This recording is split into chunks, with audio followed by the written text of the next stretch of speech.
Hi everyone. Today we're going to talk about two topics, normalization and regularization. So in the past few lectures, we've talked about how to build kind of the internals of a neural network library. And now we're going to start talking a little bit about some of the tricks and architectures you can use to help you train these things more efficiently and build better and easier to train architectures. Normalization and regularization are sort of two somewhat different aspects to modern deep networks. But we're going to talk about both of these because they're somewhat related, and as we'll see later in the last section, these things all do have some degree of interaction, as well as also interact with things like initialization and optimization. So to start off with, we're going to talk about normalization. Then we're going to talk about regularization, and then we're going to talk about the interaction of all these things, including optimization, initialization, etc. All right, so let's jump right in and start with normalization. If you remember from a few lectures ago, the initial weights that we chose for a deep network were very important. So, for example, you may have remembered that we had these, we initialized our weights with Gaussian random variables. So often it was, we initialize our weights to be random, maybe sometimes uniform, or maybe sometimes Gaussian random variables. But the variance of these Gaussian random variables mattered a lot. So this little notation here just says that we're initializing our weights randomly. We're initializing them with random samples from a Gaussian distribution with mean 0 and variance of C over n, where n is the number of the dimensionality of the input to this layer. And remember that for a ReLU network, well, first of all, remember two things. The choice here of C is very important. And it turns out that for a ReLU network, the choice of C equals 2 is sort of the right choice because it maintains the variance of the activations as you go deeper and deeper in a network. And we'll actually see that in this figure here. When you choose the variance here to be 2 over n, then this corresponds to this, this line here, and it maintains variance of the layers. I'll discuss what this figure is showing in a second, though. But what I also want to show here is that we can also initialize with other variances too, right? So we can initialize the variance of, say, 3 over n or 1 over n, etc. And these are actually pretty close, right? These sort of within the same factor of the same rough order of magnitude as 2 over n, but they lead to very different behavior. And so to show that, I'm actually going to show these plots below here. So what these plots show here is I'm initializing a 50-layer deep network and applying it to, in this case, MNIST. It doesn't really matter what I'm applying it to here, but it will matter when I'm training these networks a little bit. So what I'm showing on these plots here is the layer of the network. So this x-axis here shows the layer of the network. This network is 50 layers deep. And on the y-axis, at least in this plot, I'm showing the activation norm. So what's the norm of the zi term? So this term here basically would be like the norm of the different zi terms as you go through the network. And what I'm showing here on this next plot is the gradient norm. So that would be the norm of the gradient values as you go through the network, right? So something like the norm of the gradient with respect to wi of our loss. Just abbreviate it like that. Okay, so these are the two things that I'm showing here. And these are both actually sort of L2 norms in this case. All right, so what we see here is sort of two interesting things. The first is that in the case, as we kind of expected actually, in the case where we pick the right activations for the ReLU network, our norms stay roughly the same throughout optimization, or sorry, throughout the layers of the network. I mean, the norm hovers around, of the activations themselves kind of hover around kind of a similar value throughout the whole layer, the whole depth of the network. But if we pick other values, if I pick 1 over n, then this is in some sense too small a weight. And so what this means is that the activations decrease in norm a lot throughout the depth of the network. And similarly, if I pick a larger initialization, the values increase over the depth of the network. That's sort of the first thing to notice. And the second thing to notice is that the gradients, those actually are roughly static because just you can kind of look at this if you want, but the formula for the gradient, remember, you sort of use both the backward pass and the forward pass to compute the gradient with respect to the weights, and terms cancel such that these things actually remain constant throughout the whole network. But the big difference, of course, here is that if you initialize with sort of the right, or 2 over n, call that the right or the wrong, depending on your perspective. But with the right, sort of the correct initialization to maintain the norm of the activations across depth, you get kind of a reasonable scaling to your gradients. Whereas for larger values, you get sort of much larger values of your gradients here. So gradients of 10 to the 4 for the 3 over n case, or 10 to the minus 8 for the 1 over n case. And what this corresponds to, and this is sort of the punchline here, is that you may think that sort of the initialization, it matters, but it doesn't matter that much because after all, you actually are optimizing these things. So, maybe after a few iterations, these weights will be kind of fixed, and it doesn't really matter how you initialize them, they'll all end up the same.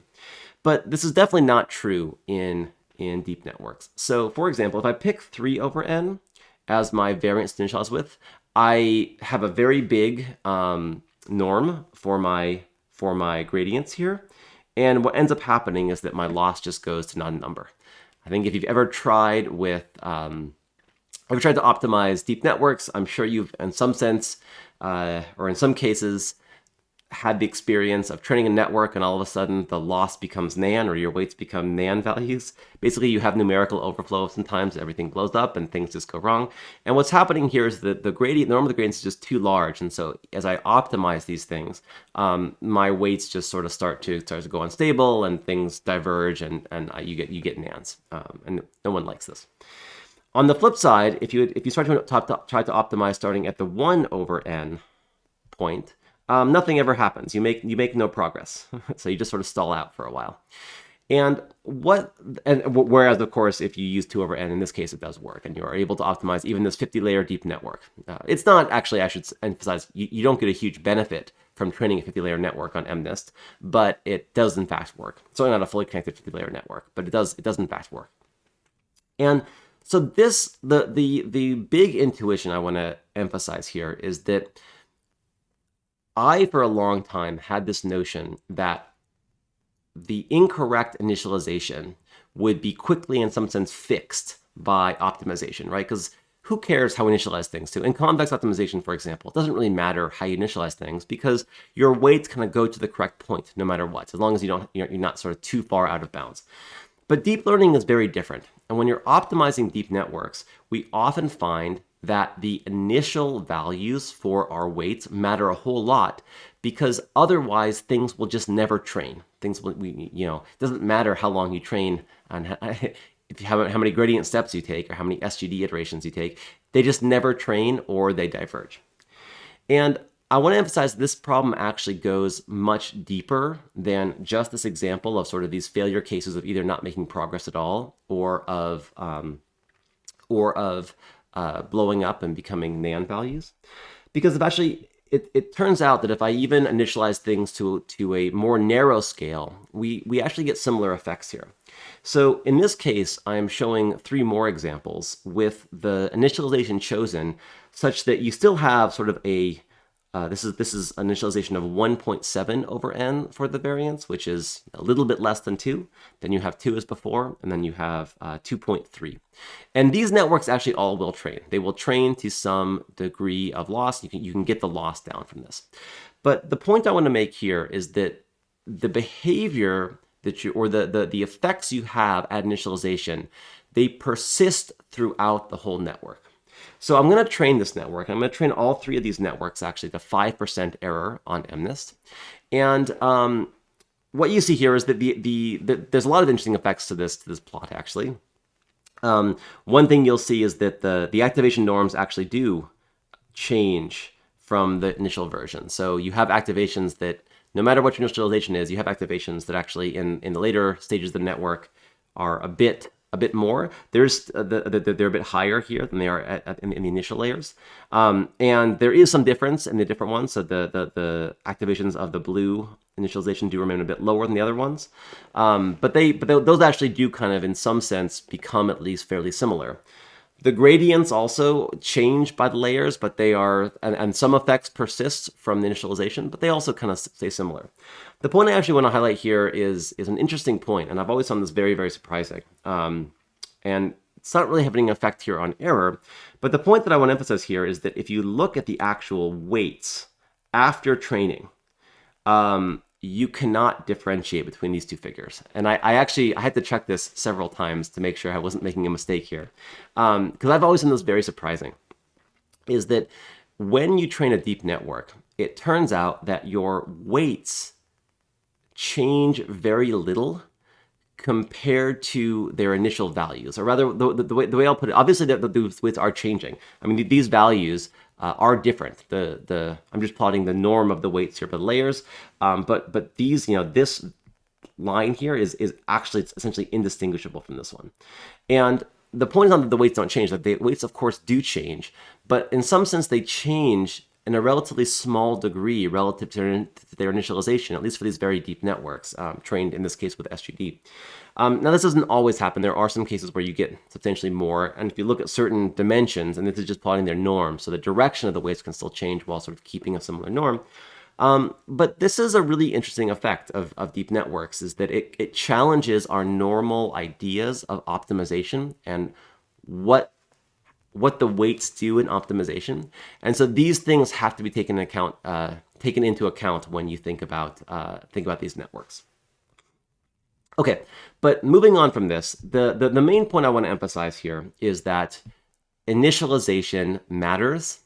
And initialization matters insofar as it affects the relative norms of the activations and their gradients over time, right? That's the sort of the high level takeaway I want to make from these three sets of slides here. So this one here, and then this figure here, two sets of slides here.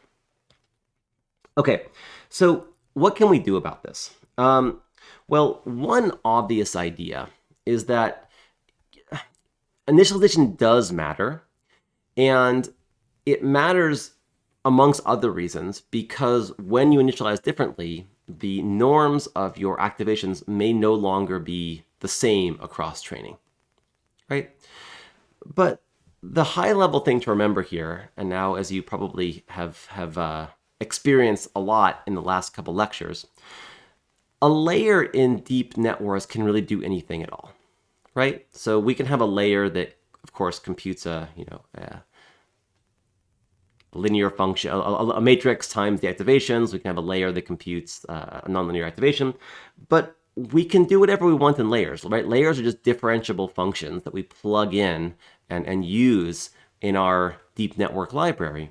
And so the key idea is that these problems of sort of the weights of activations varying over the course of the depth of a network, we could add a layer in some sense that just kind of fixes this, right? There's nothing preventing us from building a layer. If we believe that the norm of the layers kind of changing over time due to bad initialization is a problem, let's just go ahead and add a layer that kind of fixes this. And this is the key idea of normalization layers. So what we're going to do in the first instance of a normalization layer, this is a technique called layer normalization, or just LayerNorm, is kind of to do the obvious thing. Let's just take our activations at each layer, and let's just normalize them to have some standardized mean and some standardized variance. Okay, it's a very natural idea. Because this will then prevent them from having this, bad effects kind of as we go through the later layers of a network. So the way I'm going to write this is I'm going to write this as we have sort of our initial potential activation here. I'm going to write z hat here as sort of just for convention. I'm going to write z hat here as kind of our tentative layer before normalization. So that's going to be just equal to our nonlinearity in this case times a linear function of our previous layer. So plus a bias term. Right. So this is just our simple sort of fully connected layer here. We could, of course, also have some more structure in this layer, but we won't worry about that. Similar things apply, of course, no matter what the structure of the network is. So the simplest thing we can do in some case is just take this layer and ensure that it has some standardized mean and variance. And so let's just choose to, in our argument before, we wanted to choose our initialization such that the activations had mean 0 and variance 1. So rather than worrying too much about initialization, let's just actually enforce our layer to have mean 0 and variance 1. And the way we're going to do that is we're going to set our next actual layer just be equal to z hat I plus 1 minus its expectation. So minus the expectation, the expected value of z I plus 1. Where here, the expected value and also the variance. This is just an empirical expected value. Remember, this is a vector here. So this would just be equal to, say, there are n elements in this vector. This would be equal to 1 over n times the sum from I. Well, I shouldn't use I there because I have the other I index. The sum from j equals 1 to n of z hat I plus 1. And I'm going to use this notation here to say like the jth element of this vector. Remember, z I plus 1 is itself a vector. So we have this kind of a bit odd notation of having two subscripts, right? I plus 1 indicates the layer it is, which I'm doing just for convention. We usually use these i's to refer to layers.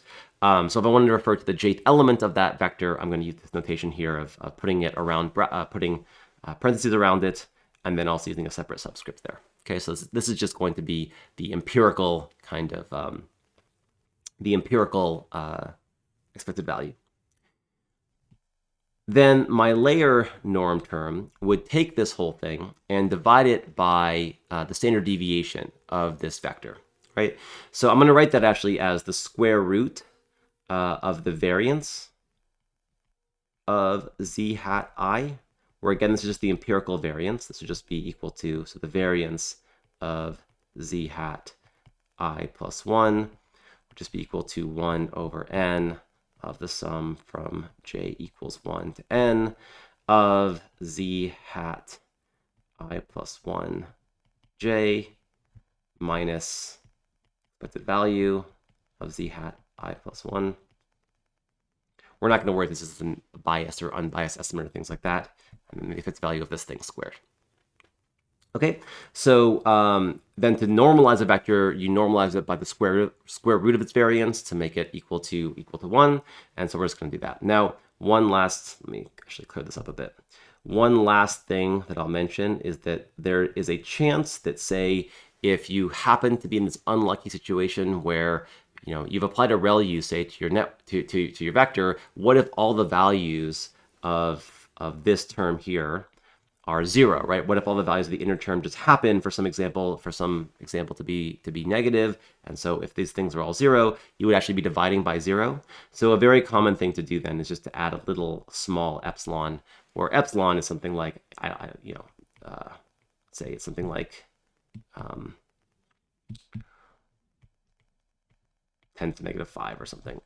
All that matters is that you make it some small constant such that you don't get numerical underflow. And you divide actually by the variance plus epsilon square root, and you divide by that thing, because that thing will now always be positive. Okay, and that's the idea. That's it. We've just forced our layers to be equal to essentially have the same norm at each layer. And this does, in fact, fix the problem we had in the previous slide. So what I'm doing again here is showing you a similar initialization where you initialize with variance 1 over n, 2 over n, and 3 over n. And what we see here is that you get roughly the same weight at each layer of this network. There's some slight variation here. Don't worry about that too much. That's just because you're applying things like ReLUs also, and also the first layer here is a larger size for MNIST, so it has a bit of a difference there in its activation norm. But this is essentially what you're doing here. You are just normalizing each layer And that problem of exploding or going to zero kind of activations is solved. These activations stay all around kind of the same rough value here. The gradients are also very similar across different initializations. So we fixed the problem of having a gradient that depends on the initialization a lot. Kind of oddly enough, there's more variability to the gradients. If you remember a few slides back, there was sort of we had very similar gradients all the way through. Because you're sort of because you're introducing initial terms into the gradient here, into the backward pass, you actually have to give up that property a little bit. But the gradients aren't blowing up here, right? This is not that large a difference, or arguably, and under some metrics, it's not that large a difference, and they're all the same, roughly the same, regardless of the initialization. Okay, so that's just an illustration of LayerNorm here, but there is a problem, and actually, well. Before I go into some of the potential problems, I should just say that LayerNorm is very widely used. So, for example, transformer architectures, which we'll cover in later classes, which are in some sense the dominant architecture in a lot of deep learning these days, they widely use LayerNorm as their normalization technique. And so the simple approach is extremely common in modern deep learning, and it does in fact prevent these big blowups in activations happening. And in some sense, it's sort of the easy fix, right? You have to worry much less about initialization if you do things like this. Now, at the same time, I should also mention that for standard fully connected networks, it is often harder to train networks to low loss when you add LayerNorm. And there's a few reasons for this. One of the reasons, it's hard to say exactly the reasons. A lot of these things are, and I'll get to this later in this lecture, are not fully understood. But one of the reasons here is that LayerNorm is taking each individual example and forcing its norm of the activations, including, say, the last layer, to be equal to zero, or the mean of that activation is equal to 0, and the standard deviation of that activation is equal to 1, right? And it might be that, in fact, the relative norms of the different examples, say, a digit of a 1 versus a digit of a 0, maybe the relative norms and their variances are actually a pretty good feature to classify things, right? It's very possible that the relative sizes may include some information that we want to actually keep and preserve, and that is just honestly one reason why these networks can be hard to train. There are many reasons why they might be hard to train, but what's been found in practice, at least for just a fully connected MLP, it's often harder to train these networks when you introduce LayerNorm in them than it is without LayerNorm. So we're sort of, maybe not quite getting everything that we want out of this. And so, because of this, we're actually going to introduce a different kind of normalization, which is also useful in many scenarios here, which seems like an odd idea. And so I want to emphasize before I start here that this seems like a very odd thing to do, but hopefully it will sort of make some amount of sense the way I'm describing it here. So let's consider, so before we were considering, when I defined the equation for LayerNorm, I was considering kind of a independent mean, or an independent normalization that I would apply to each layer of a single sort of the network applied to a single example, right? So I would take, a single input example, look at its activations throughout the network, and I would normalize each of these activations. But let's consider now the matrix form of our updates. So remember, we wrote it like this, where we have a whole matrix now, or say in this case, probably all the examples in a mini batch, right? So a capital Z in its rows contains the examples of each, many examples corresponding to all the examples in that mini batch. And so in this setting, so if we sort of define Z in matrix form, like we do anyway when we run these things, then LayerNorm corresponds to taking a single example, which are the rows of this matrix, and normalizing the rows, right? But viewed as a matrix, there are many different ways that we could actually kind of get standardization across these features. And in fact, if you kind of do think about sort of standard normalization of features for a lot of kind of standard machine learning algorithms, an equally common thing to do is to normalize not just the sort of each row of an entry, but it's also very common to actually normalize the columns of these things too. So what if instead of normalizing the rows, we normalize the columns instead? So we actually do something that seems kind of odd, but we normalize think of the each sort of column of this vector as sort of a single activation, kind of like a single feature. What if we just normalize those values across the whole mini batch? This is a technique called batch normalization. And it is also extremely common to use in practice in deep networks, and also provides, in many cases, a huge benefit for the trainability of these networks. And again, I want to emphasize here that there's sort of a lot of ways of motivating what we're doing here. But in some level, all we are doing is we are just trying to ensure that the activations of our network don't blow up as we go deeper and deeper into the network, that we maintain some kind of control over them. And we can just as easily normalize over the rows to do this as to normalize the columns over this. But this form, normalizing over the columns here, maintains the fact that different rows, different examples can have different norms and different sort of values, sizes for their activations as you go deeper in the network. That might be a useful discriminative feature.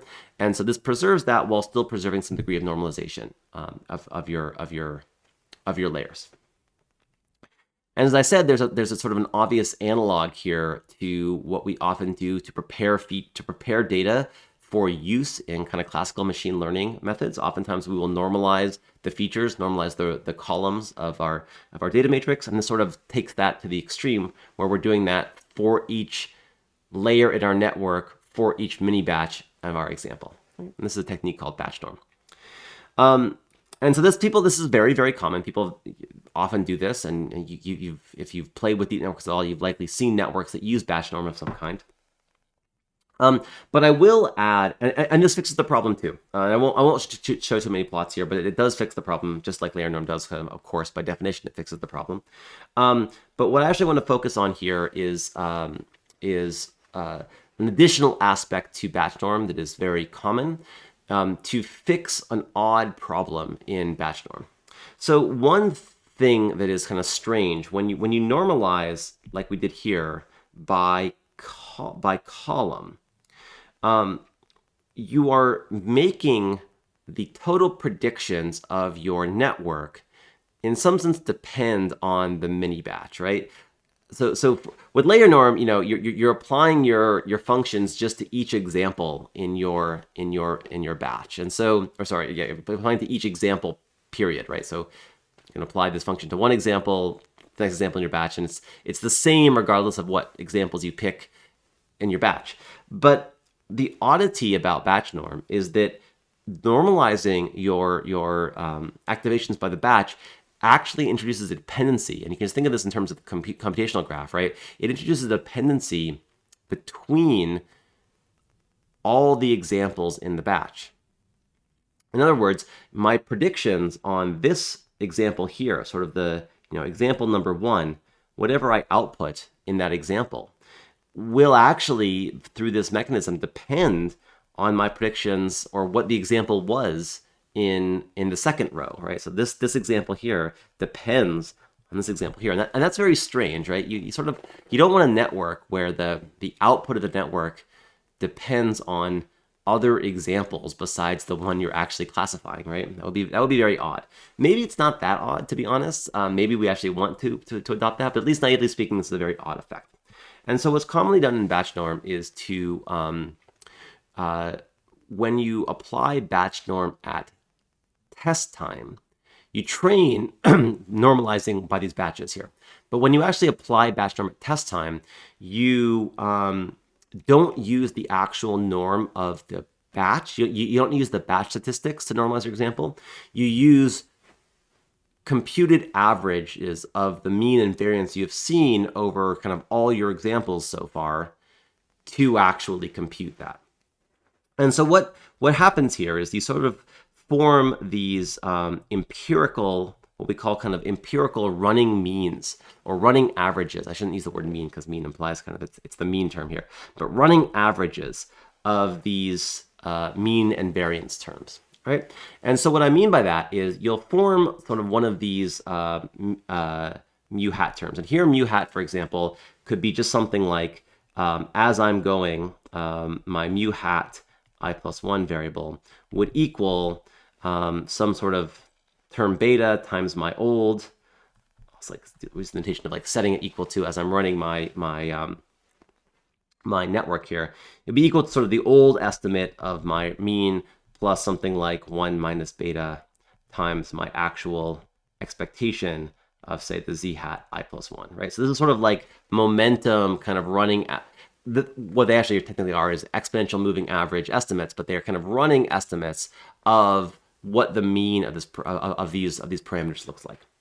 And similarly for the variance, just averaging the variance over time. And so what we do then in our update is instead of producing our update just based upon at test time at least based upon the actual mean and variance of our batch, we subtract off this running estimate of the mean and the variance. So what we do is we say, again, remember our jth index here. So this is the jth column. Sorry, the jth column for the ith for an example in our batch. That would be equal to, in this case, z hat I plus 1 j minus not the empirical expectation of that batch, but minus this running mean, minus mu hat I plus 1, the jth column, and then divided by the square root of a similar term. I won't sort of write what this is. It's very similar, but the empirical estimate of our variance for that feature, j, and then plus an epsilon term again. Okay, and that is the standard update you do at test time.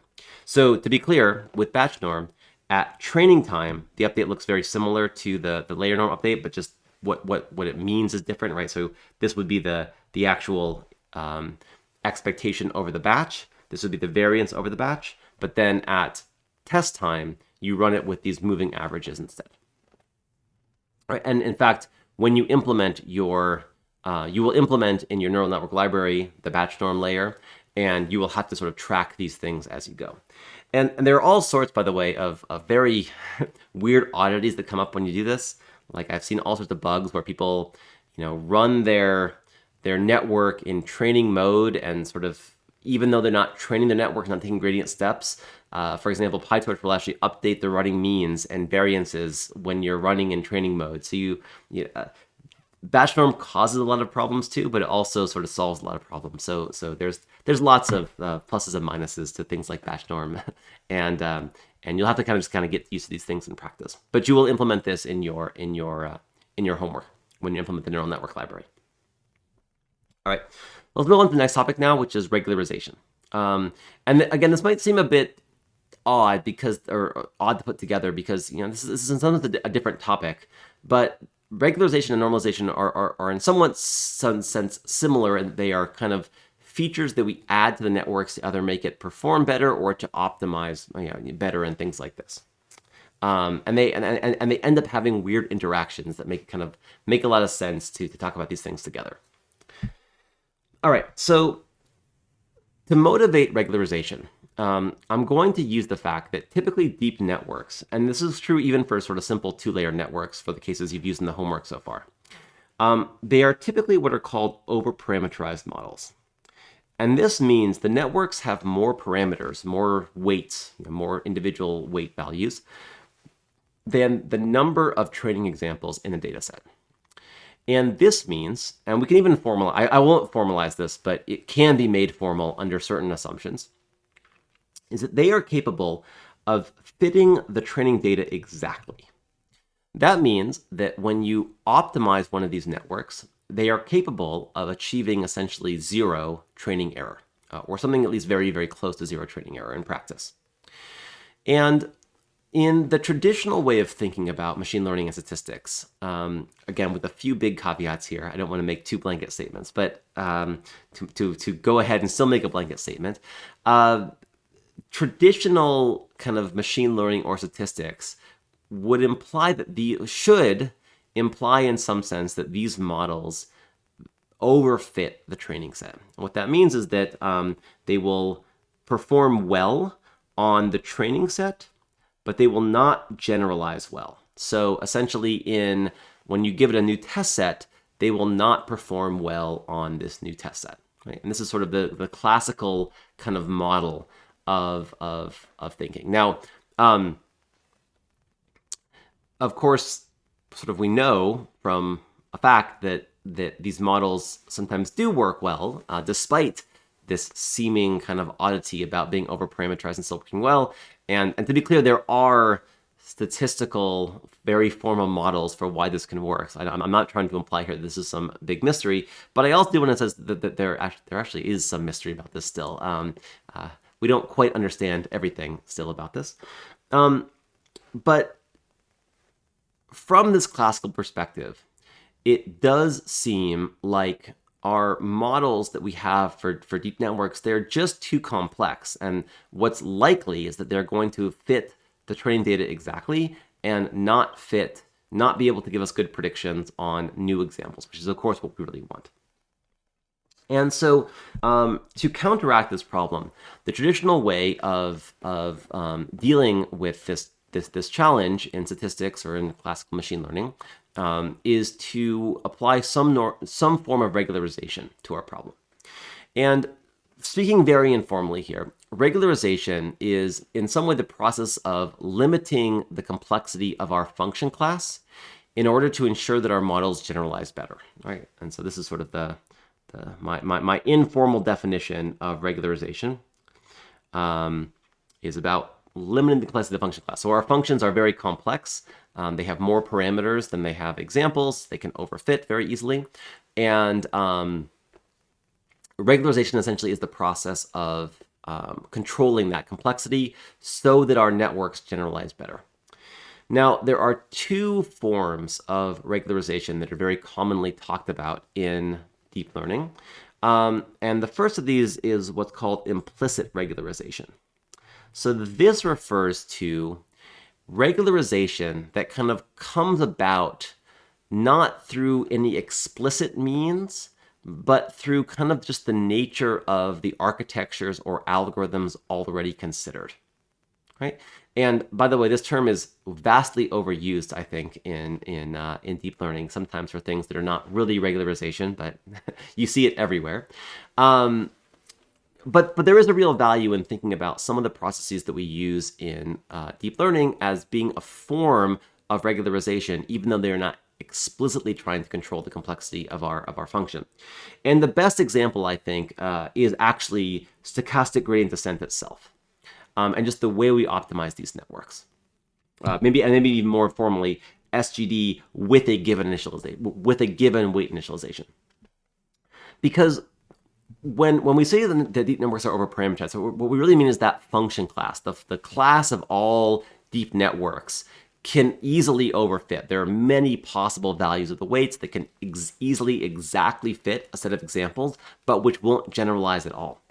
But the reality is, when we train a network, we're not optimizing over the space of all neural networks, right? We're not actually optimizing over all neural networks. We're actually optimizing over the class of neural networks that in some sense is attainable or considered via SGD, right? Reachable via this one optimization procedure with a given weight initialization. You remember in our previous example, when we initialized with different weights, the weights didn't actually change all that much. So clearly we're not kind of searching over all possible weight settings. We're actually thinking about a very limited class of kind of deviations from our initial values. And that is a form of implicit regularization. Okay, but the kind I'm actually going to talk about here, the kind of, and to be clear, this happens, everything that we do, that's a big exaggeration, but a whole lot of what we do in designing architectures for deep networks or designing optimizers is about implicitly regularizing the complexity of these functions such that we can generalize better. What we're going to talk about here, though, in this section is actually going to be explicit regularization, though, which refers to modifications we make to either the network or to training that are explicitly intended to regularize the network, to control the complexity of the network function class. And this is actually what we're going to talk about here, but I do need to emphasize that these are both very common in deep networks.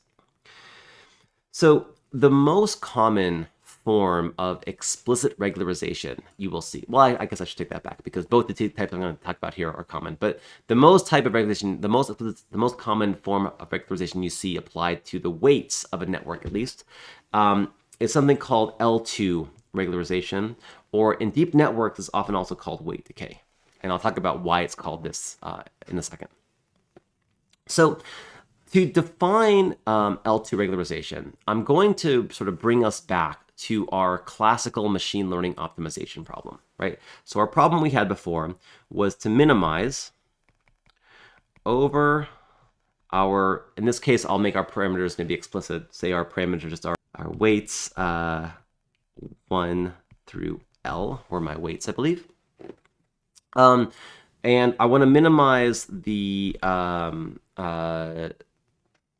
average value of, say, over all my examples of the loss between my prediction, and I'm going to write my hypothesis class as a function of 1 through L applied to xi and yi. Okay, that's my classical, again, everything machine learning optimization problem.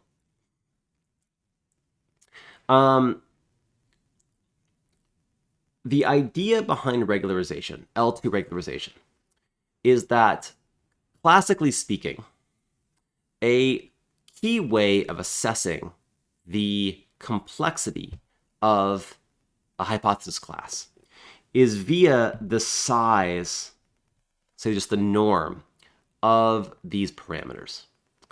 And the reason why, and I won't get into this too much because this intuition admittedly does break down a bit when it comes to deep networks.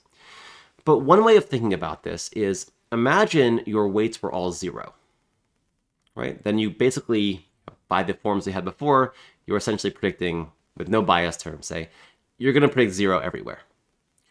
If your weights are small, your functions have to be very smooth, right? They can't change very much because you're not applying very large factors to your inputs. So your function will be very slowly varying over different inputs, right? With small weights. And so the smaller your weights are, in some very real sense, the smoother your function has to be. A bit more formally, this actually, the size of the weights imposes restrictions on the smoothness or the Lipschitz constant of the function that you're actually using to represent your data. And what this means is, because smoother functions in some sense are less complex, right? They can't change as fast, they're less kind of highly varying. One way to control the complexity of a function is to ensure that the value of the weights themselves are small. So we want to make the parameters small. Okay, that's one way of making our, keep controlling the complexity of our function class. And a very common way to do that is to do this by adding in our loss function, by augmenting our optimization problem to add what's called a regularization term. And the most common way of writing, the most sort of, well, the form of this term in the case of L2 regularization is that we're going to add a term plus lambda over 2 times the sum from, let me write a little more space here, the sum from, in this case, I'll use j because I'm indexing here over the, no, actually I'll still use I here because I'm not using two sums. But the sum from I equals, here's indexing over the layers. So the sum from I equals 1 to L, indexing over the layers of my network, of the norm of my ith layer. And I guess this is actually a matrix, so technically speaking, I should use what's called the Frobenius norm squared here. This is just the sum of the squared elements of this vector. So of this matrix. So as a vector, it would just be the L2 norm. It's called the Frobenius norm when you apply it to matrices, because you don't want to confuse it with the spectral norm and things like this. Okay, so that's the form of regularization that we often use in or that's sort of most common, called L2 regularization. And I should actually be kind of, if I'm being fully honest here, I've previously referred to this thing here as like the optimization problem of all machine learning, right? I said the minimizing over your data set, the sum of losses, minimizing over your parameters, the sum of losses in your data set. And really, though, probably more fairly, this thing is the actual true machine learning optimization problem, because very often there is a form of regularization either built in or explicitly considered in machine learning methods. And so really, regularize minimization of the losses in the training set is an even more apt description of kind of the single optimization problem that all machine learning uses, with of course the possibility of other measures of complexity rather than just the norm of the weights. You could have other more generic regularizers too, but really this is kind of the in some sense an even better description of the core optimization problem of all machine learning. Okay, so what happens when we actually use this update, this form of the update here? So if we define our new optimization problem as this new objective, what we get for our gradient descent update is, well, most of it is like before. So before, our gradient descent update takes our old parameters and subtracts off alpha times the gradient of this whole term here, right? So it would be the gradient of the loss. Maybe I'll even write it just for well, I'll write it out with the sum and everything too. But of course, this could apply to many batches and anything else too. So it would be the gradient with respect to wi of the sum of our losses, which I'll actually maybe just write as the I'll write it like that. Of course, you can write it as the sum of the gradients too, but it doesn't really matter. The loss between our hypothesis W1 through L X I. So that is the exact same thing as we had before in our gradient descent update. But then you would also subtract off alpha times the gradient of this thing. But the gradient of the norm of a vector squared, this is like one of the standard gradients you probably know, or I would just say what it is. The gradient of the norm of vector squared is just that vector or that matrix, right? So the gradient, so what this is of course, is this is the gradient of this term here, but the gradient of wi with respect to that whole thing is just equal to, lambda times wi. And that's not hard to that's not very hard to show. That just is obviously the terms in the sum, because I'm taking the gradient set for wi. The terms in that sum other than wi don't matter; they fall out. And then the gradient with to wi of Frobenius norm of wi, or for a vector, the squared norm, is just that vector or that matrix. Okay, so this is what our gradient descent update becomes. And if we just refactor terms here, we have a wi here and a wi here. So this whole thing can also be written as 1 minus alpha lambda times wi minus alpha times our old gradient, right? The gradient with the wi of the sum from I equals 1 to m. I guess I should have an average here. I should have a 1 over m in both places. Doesn't really matter. Of our loss, W1 through L, Xi, gonna run out of space here, Yi. Okay, barely, didn't quite make it. Move things over just a little bit here. Okay, hopefully you can see that whole thing. Okay, so that's our update. And the key point that I want to make of this update is that what this update does when you combine terms is that it takes, instead of just taking our WI and updating it with our previous WI, we set WI equal to some factor times the old WI. And this factor, because alpha is, the step size is considered a small number, and because lambda is also what's called a regularization parameter here, it's just some factor that trades off between our loss function and the regularization.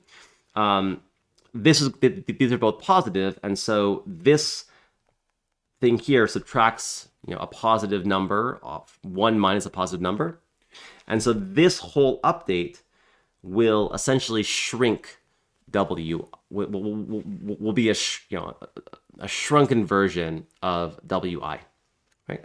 In other words, we shrink the weights by this factor 1 minus alpha times lambda, where again lambda is our regulation parameter here, before taking each gradient step. And because of this sort of shrinkage of the weights here, this is often called weight decay. But it's important to know what this is really doing is that this is taking the gradient not just of our loss, but of our but also of this regularization term that involves our weights. Right? And that's how you derive this L2 regularization updates. Oftentimes for convention, and I'm not quite sure why it evolved this way, but oftentimes for convention, we sort of implement L2 regularization as a feature of the optimizer, not as a feature of the loss.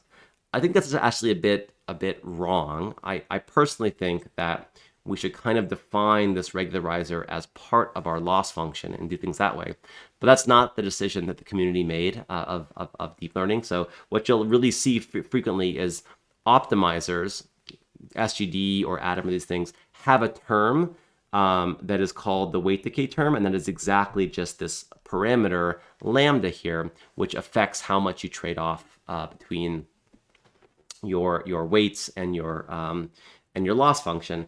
And it's often incorporated in the optimizer itself. But if you're uncertain how to incorporate this in optimizer, it's really important to know how it's derived this way, because if you need to implement like weight decay in Atom, what you should not do is try to figure out like a different kind of weight decay that is correct for Atom. What you should just do is take your gradient. So whenever you have a gradient of your normal system, that's this whole thing here, you just replace it with the way you actually implement weight decay is you replace it with the gradient of the whole thing, including the regularization term.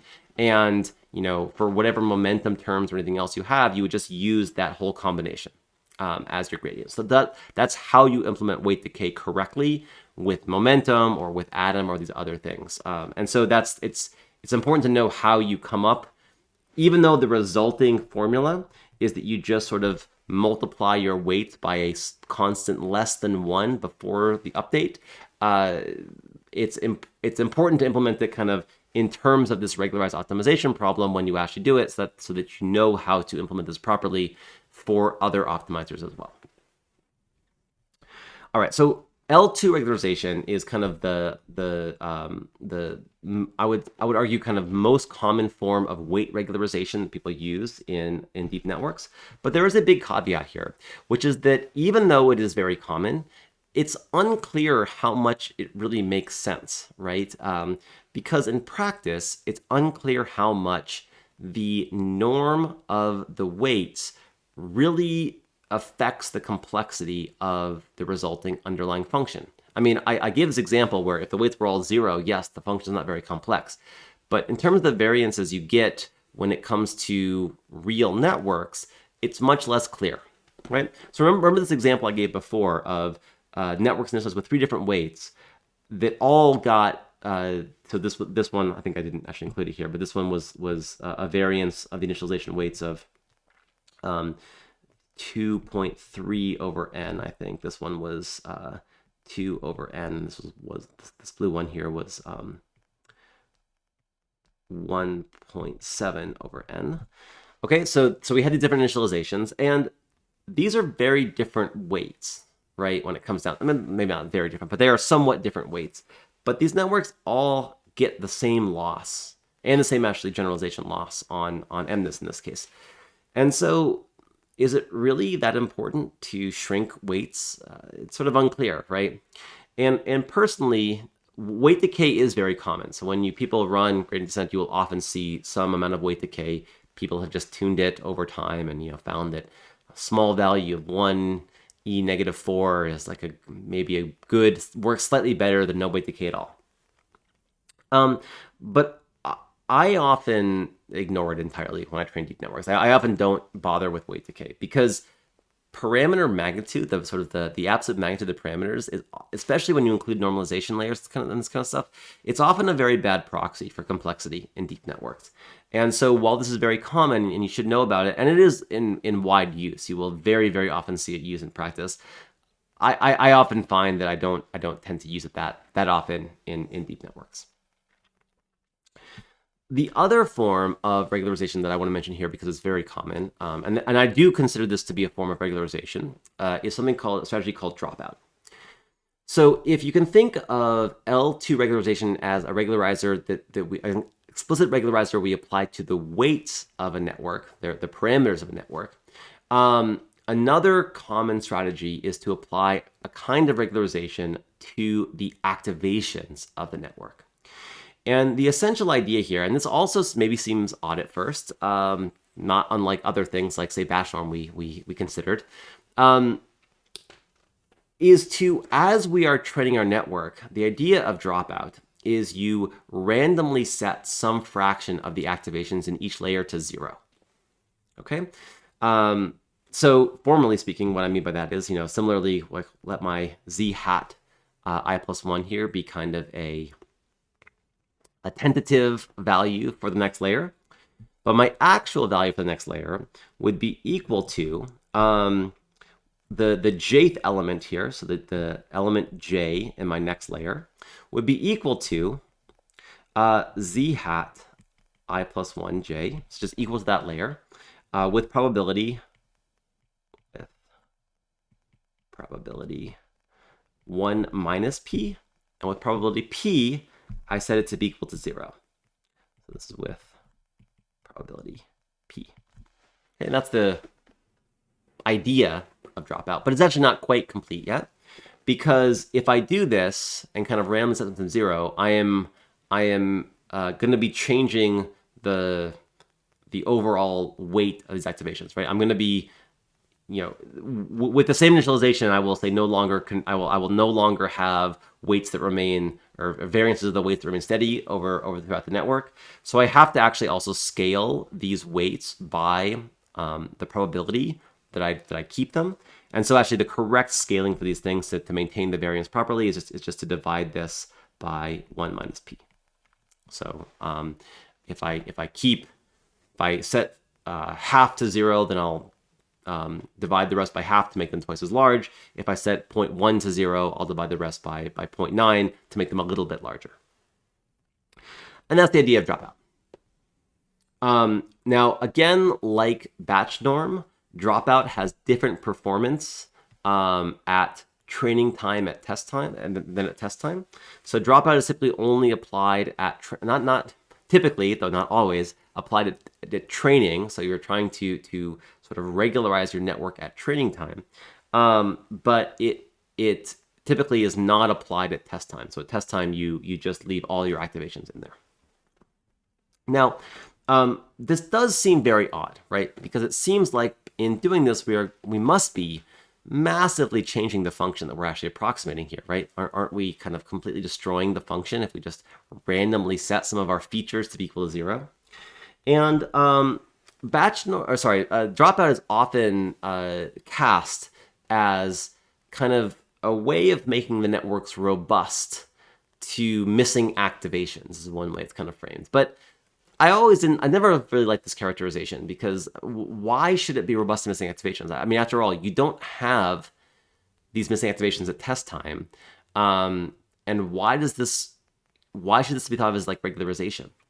So I think the best way to think about dropout is actually to think of it as a stochastic approximation. And just like we did SGD to approximate gradient descent over our entire objective, BatchNorm can be, I keep saying BatchNorm, dropout can be thought as a very similar thing, applied to the individual activations of a network.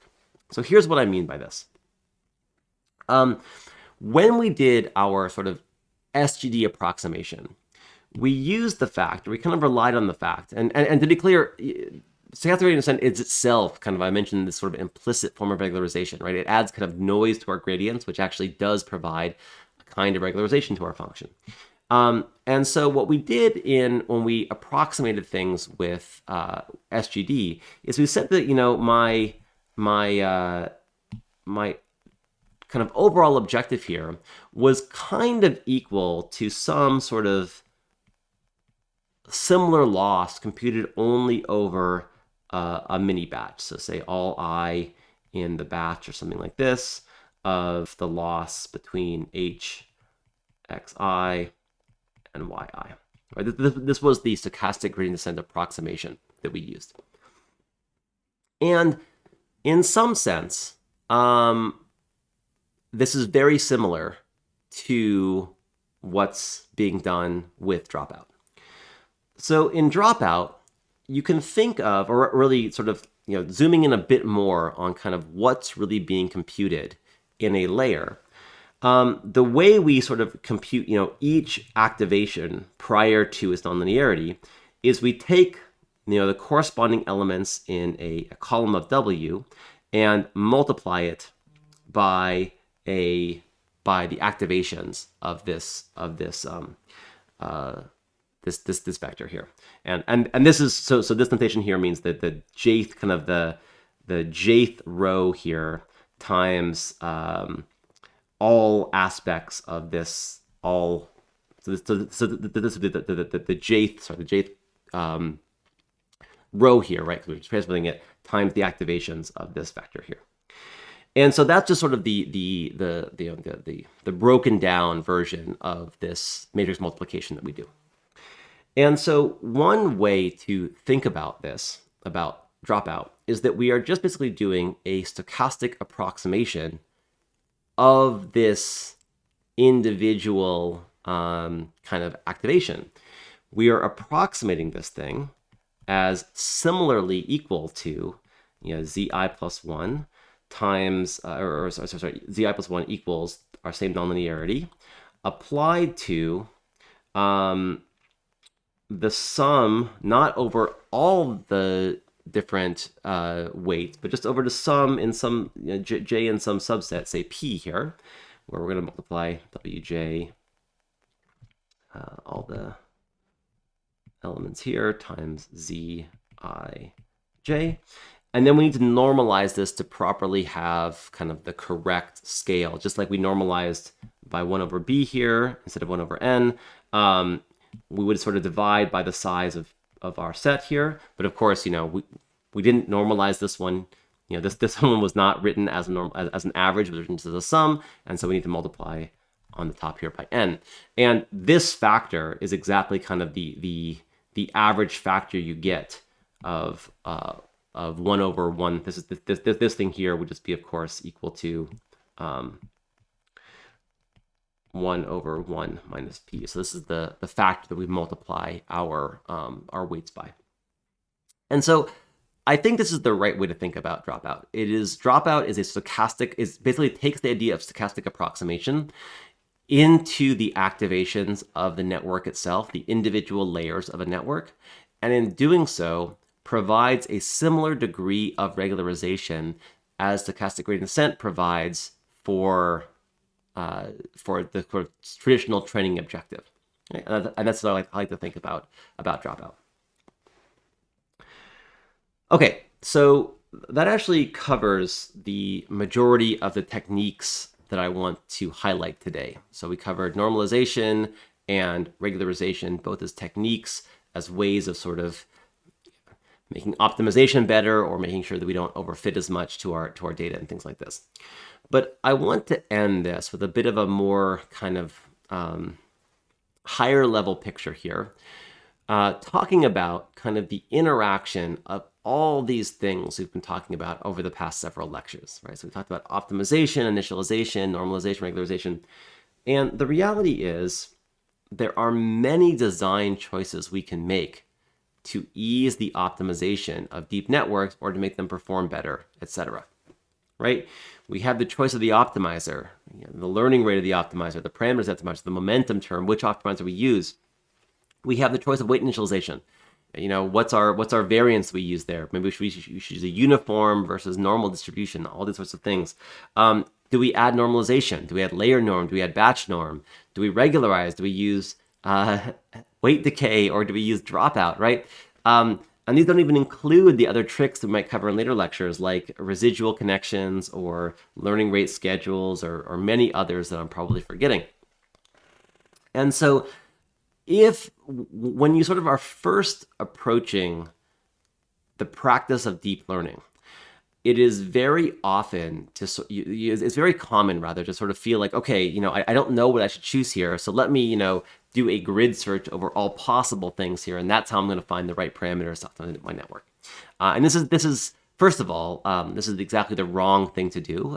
Definitely don't do that.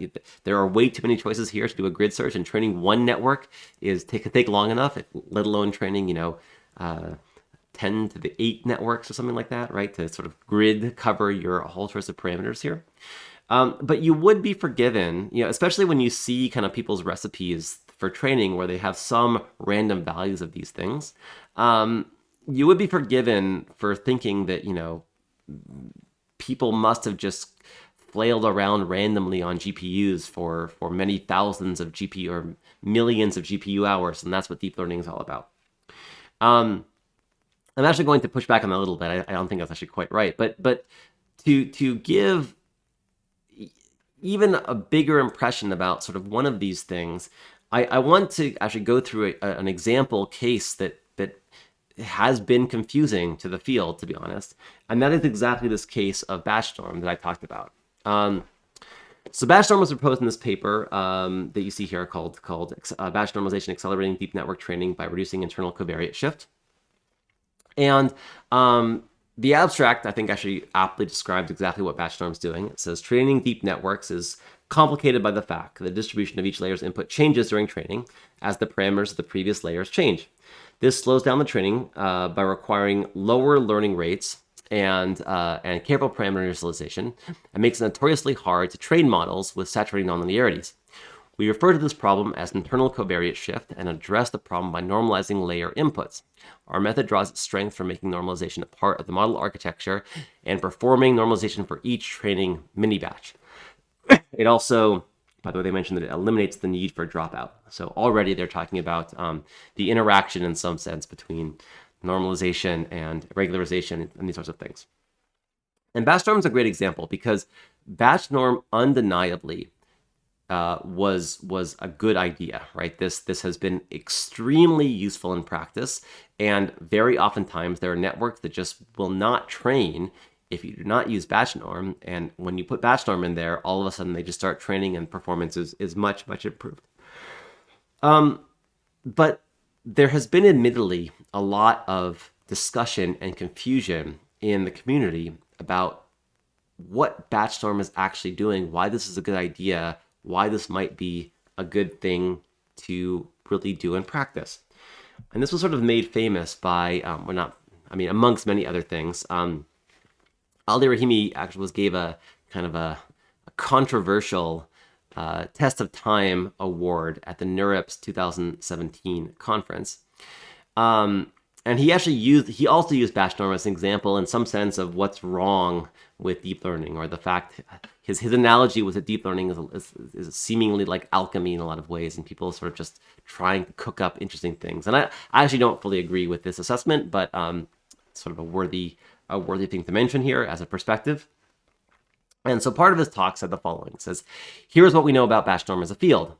It works because it reduces internal covariate shift. Wouldn't you like to know why reducing internal covariate shift speeds up gradient descent? Wouldn't you like to see a theorem or an experiment? Wouldn't you like to see evidence that BatchNorm reduces internal covariate shift? Wouldn't you like to know what internal covariate shift is? Wouldn't you like to see a definition of it?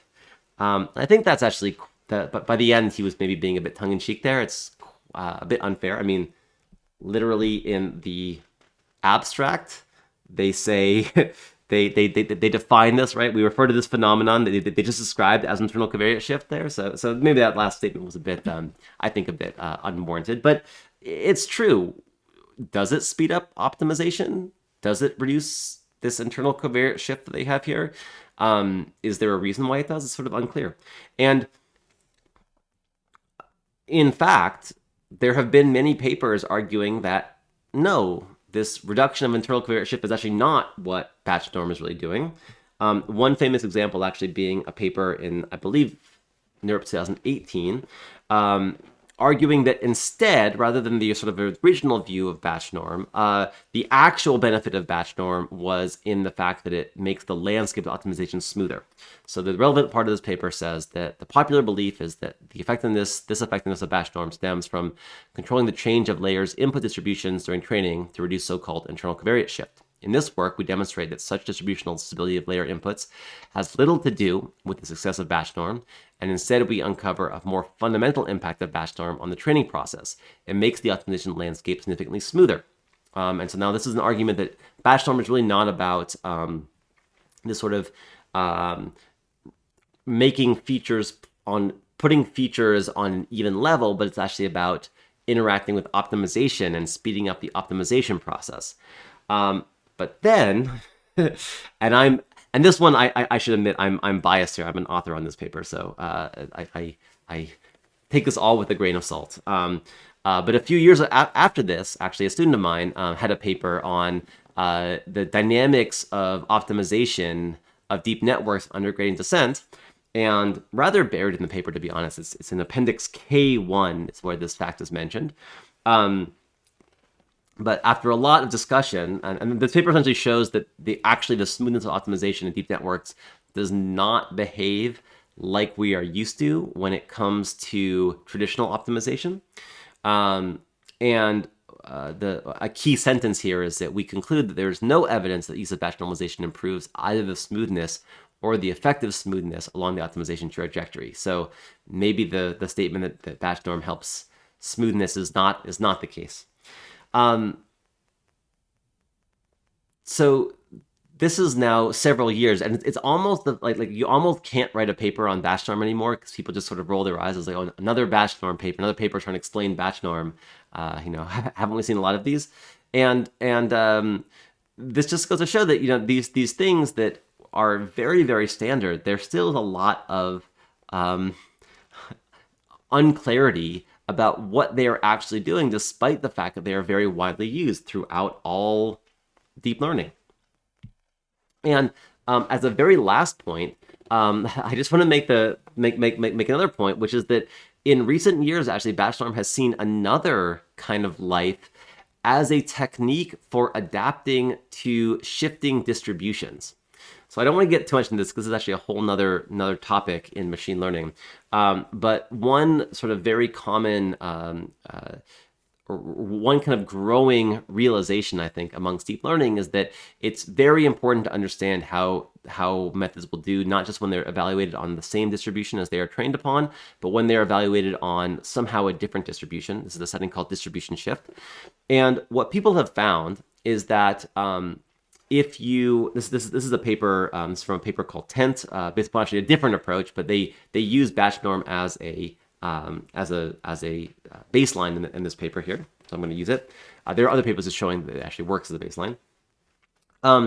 And so what the point I want to make here is that that this plot here shows a bunch of performances of different classifiers, such as showing their error when you give corrupt data in different ways. So this sort of shows the error on the original data, and then you can corrupt the data with like Gaussian noise or different like motion blur, stuff like this, or zooming and stuff like this.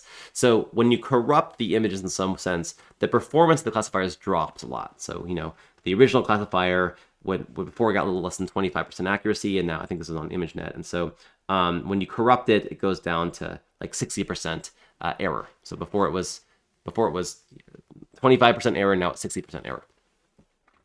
What people have found is that if you just run batch norm at test time, so the thing we were trying to avoid doing by computing those running means, but if you ignore that and just embrace the kind of chaos of of having batch dependency at test time, this substantially improves the performance, not to the level of the original data set, but it substantially improves performance on distribution shift of your classifiers. And so BatchNorm, all I will say here, this is probably all that's enough detail on this for now. But what I will say here is that BatchNorm is getting this kind of second life as a method for improving the performance of classifiers and distribution shifts. So this technique developed to help optimization or avoid dropout, which then got viewed instead as a sort of technique for improving optimization, but maybe not, is now also getting a second life as or a third life or whatever as a technique for helping networks be more robust to distributional shift. So it's just crazy. I mean, this is a simple one-line formula, right? It's crazy how much life this idea has gotten over the course of machine learning, or the course of the last 5 years of deep learning. So that's actually all I'm going to say on this for now. But the last sort of point I want to make on this, and then before we end for today, is that this whole discussion, and this was just one example, right? I covered a whole set of techniques here, different optimizers, different initializations, different normalization techniques, different regularization techniques. This discussion, just in the case of BatchNorm, and there are similar discussions, by the way, for dropout and for weight decay and such. It may give the impression that these things are just random hacks for which we have no real principled understanding, and deep learning in some sense is all about random hacks, right? You just try out different things and sometimes they work, and how on earth could you figure out what's actually going to work? And I don't want to give that impression, actually. I think there's been a lot of really excellent scientific experimentation with all of the above. So even if you can't quite analyze it theoretically, you can often analyze these things empirically in a very scientific, principled manner. And there's been a lot of excellent work that does this. However, it is also true that we do not have yet a complete picture of how all the different empirical tricks and techniques that I've introduced there really work and how they interact in the real world. And so this again might give you the impression that in order to get deep learning systems to work, you have to sort of try out all possible combinations to find the one that works. But I also want to push back against this, because the good news in many cases is that while these things are all useful tools, and you should have all these different, you should get some empirical experience with them, you need the empirical experience to understand when they may be useful and when they might be come into play here. The good news is that in many cases, it is actually possible to get similarly good results with very different architectural and methodological choices. So you could have one architecture that uses dropout, one that doesn't, one that uses normalization, one that uses BatchNorm, one that uses LayerNorm. If you understand how to tune your architecture and kind of take greedy steps along its route, there's a very good chance you will end up with very similar performance as potentially a very different method. And in some sense, I think that one of the lessons of deep learning over the past several years is that, yes, there are advantages to different methodologies here, but also it's sort of shocking how similar in many cases, a lot of very different architectures or methods really work. So these techniques are ones you should all be familiar with. We're actually going to sort of stop here when it comes to these sort of different tips and training techniques and different variants. This is I think a sufficient knowledge to proceed now to different architectures and stuff like that. But this is, you should know these tricks and these tips, but you should also know that you can get good performance with a variety of different methods. And in fact, next lecture, we're going to start diving into some of these, not just sort of more kind of generic, but sort of methodological tricks you can use. But we're going to instead start talking about kind of standard, more structured architectural choices using the example of convolutional networks in the next lecture. So that's it for these sorts of tricks, and we'll see everyone next time.